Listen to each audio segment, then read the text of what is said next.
జీవితంలో ఆనందాన్ని అందించేటువంటి ఓ తలుపు మూసుకుంటే మరో తలుపు తెరుచుకుంటుంది. మనం మాత్రం మూసిన తలుపు వైపే చూస్తూ మన కోసం తెరిచి ఉన్న తలుపును చూసుకోకుండానే వదిలేస్తాం.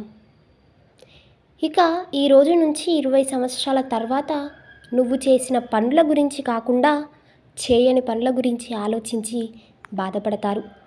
అందుకే నచ్చినవన్నీ చేసేయాలి. తన వైపు ఇతరులు విసిరే రాళ్లతో తన ఎదుగుదలకు పునాదులు వేసుకునేవాడే తెలివైన వ్యక్తి. సక్సెస్ సాధించటం కోసం ఓ మంచి ఫార్ములా గురించి నేను చెప్పలేను, కానీ ఓటమికి మాత్రం ఓ ఫార్ములా ఉంది. ఎల్లప్పుడూ అందరికీ నచ్చే విధంగా ఉండాలనుకోవటమే ఆ ఫార్ములా.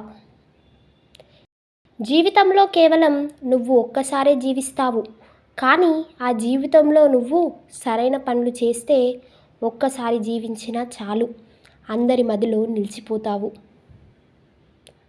తనతో తాను ప్రతిరోజు ప్రేమలో పడే వ్యక్తికి శత్రువులే ఉండరు. సంతోషంగా ఉండే వ్యక్తులు అంటే ఎక్కువగా పొందేవారు కాదు, ఇతరులకు ఎక్కువగా ఇచ్చేవాళ్ళు. జీవితంలో అస్సలు సాధ్యం కాని ప్రయాణం అంటే అసలు ప్రారంభించనిదే. అసలు ప్రారంభించిన పని అసాధ్యంగా కనిపిస్తుంది. ఈ రోజుతో మీ జీవితం పూర్తయితే ఏ పనులను చేయకపోయినప్పటికీ పర్వాలేదు అని అనుకుంటారో అలాంటి పనులను మాత్రమే రేపటికి వాయిదా వేయండి. మీరు మీ మనసులో ఏం ఫాలో అవుతున్నారో అదే మీ ముఖంలో కనిపిస్తుంది.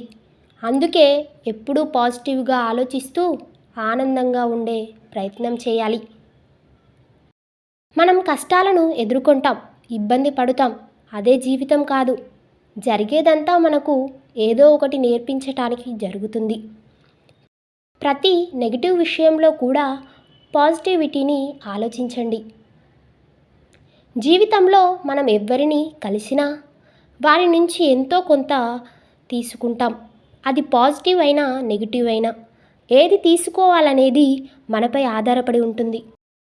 ఆడవాళ్ళను పట్టించుకోకపోతే వారికి ఆ విషయం నచ్చదు.